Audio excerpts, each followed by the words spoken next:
एक स्मार्ट माँ। वाह कन्नू, क्या खुशबू है। सच में आज तो विराज के मज़े हैं।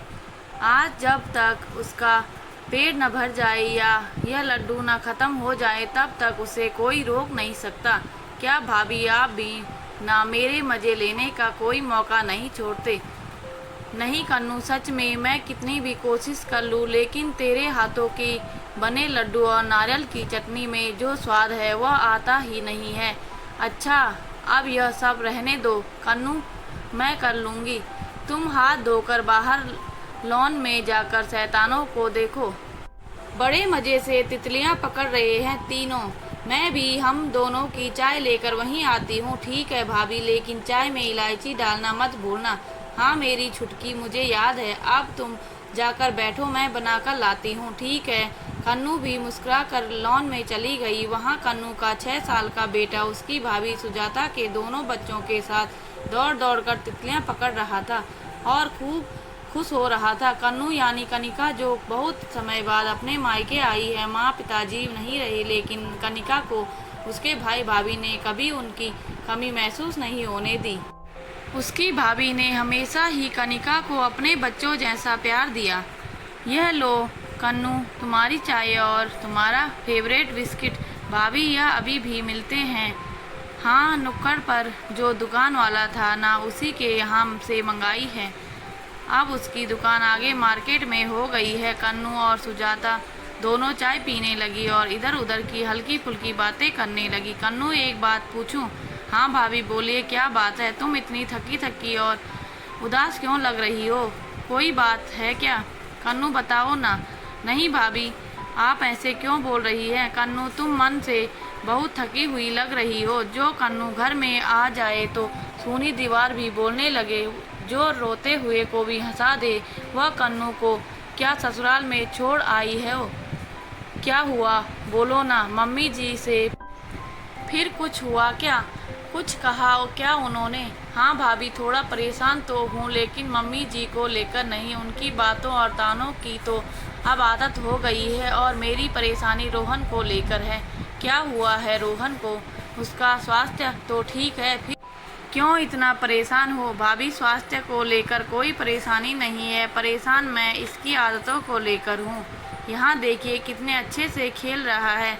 वहाँ घर पर तो फ़ोन और टीवी से हटता ही नहीं है, जिसकी वजह से उसकी पढ़ाई तो डिस्टर्ब होती ही है, बल्कि उसकी आदतों में भी बदलाव होता जा रहा है। कुछ कहो तो बात बात पर चिल्लाता है और गलत तरीके से जवाब देता है। समझ नहीं आ रहा है क्या करूं? कन्नू, बच्चे को ज़्यादा समय दे, उसके साथ गेम खेल। क्या वहाँ आसपास बच्चे नहीं हैं हम उम्र के?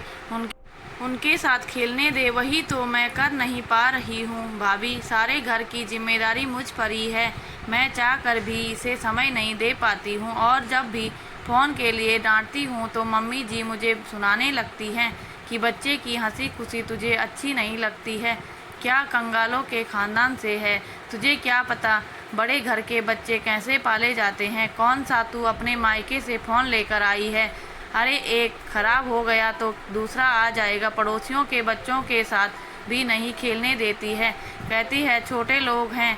स्कूल से आने के बाद सारा टाइम इसका वीडियो गेम, फ़ोन और टीवी में चला जाता है। कन्नू, तो तूने सौरभ से बात की इस बारे में? नहीं भाभी, वह बिजनेस के कामों में इतने परेशान रहते हैं कि क्या कहूँ, कब कहूँ समझ नहीं आता। बिजनेस के चक्कर में उन्हें ज़्यादातर शहर से बाहर ही रहना पड़ता है और यह सब सास बहू वाली बातें बताकर मैं उन्हें परेशान नहीं करना चाहती।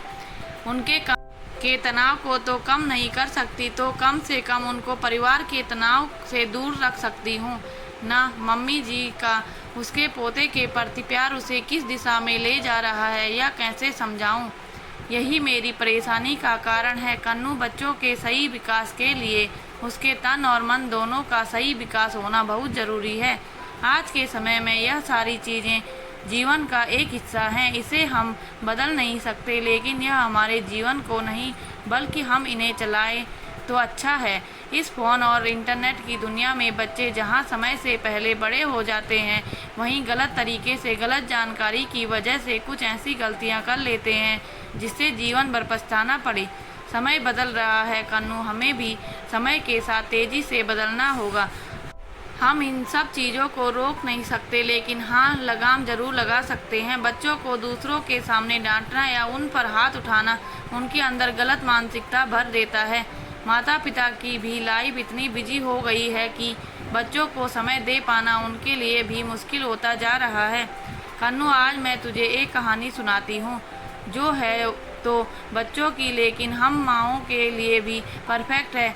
सुन, एक बार इतनी जोरदार की गर्मी पड़ी कि पानी के सारे तालाब नदियाँ सूख गए।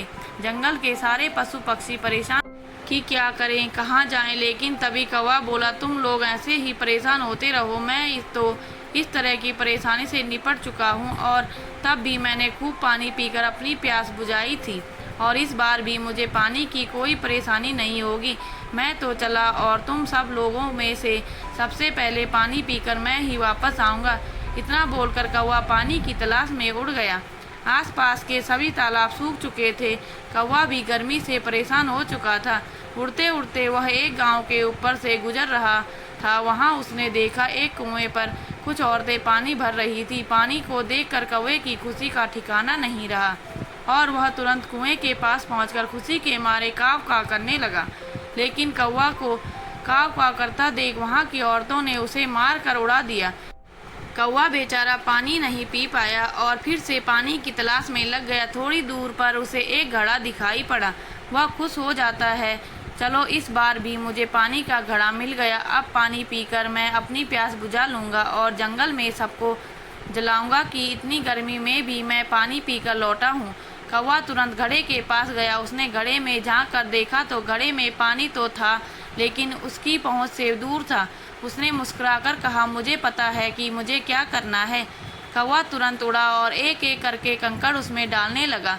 कुछ समय कंकड़ डालने के बाद उसने देखा अब भी पानी उसकी पहुंच से बहुत दूर था। उसने फिर से कंकड़ डालने का काम शुरू कर दिया। फिर थोड़ी देर मेहनत करने के बाद उसने फिर से घड़े में झांक कर देखा, लेकिन अभी भी पानी उसकी पहुंच से दूर था।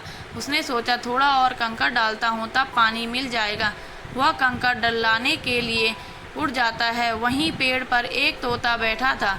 वह कब से कौवे के इस काम को देख रहा था। कौवे के उड़ते ही तोता नीचे आया और उसने देखा पानी सचमुच बहुत दूर था।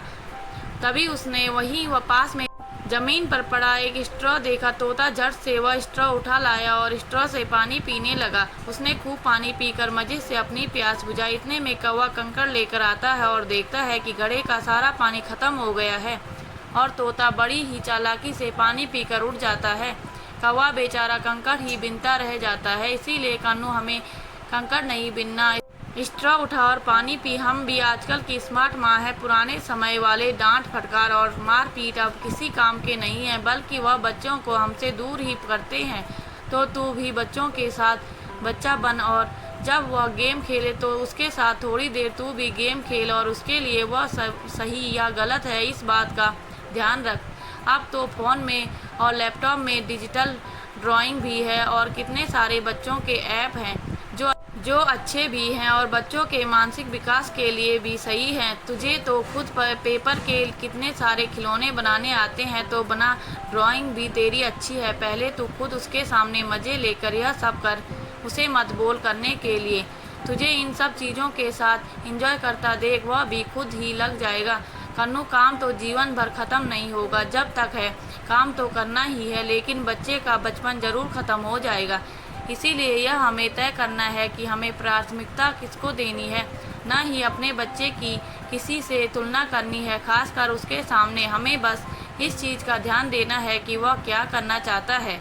सच भाभी, मैं जिस परेशानी को लेकर इतना टेंशन में थी कि मेरे सिर में दर्द होने लगा था, अब आपके हाथों की यह मालिश ने मेरे सर का दर्द और आपकी बातों ने मेरे दिमाग को दोनों का दर्द निकाल दिया। सच में आपके हाथों और बातों में जादू है भाभी। तभी मैं सोचूं, भैया दिन पर दिन जवान कैसे होते जा रहे हैं। और अब समझ में आया मुझे, और दोनों एक दूसरे की मज़े लेकर हंसने लगे। तभी कन्नू के भाई अभी की आवाज़ आई, अरे भाई, आज लॉन में बुलबुल भी चहक रही है, नहीं तो रोज़ चूजों को ही दौड़ते देखा है। अभी की बातों पर उन दोनों की हंसी फूट पड़ी और सब ने बच्चों के साथ मिलकर खूब इंजॉय किया।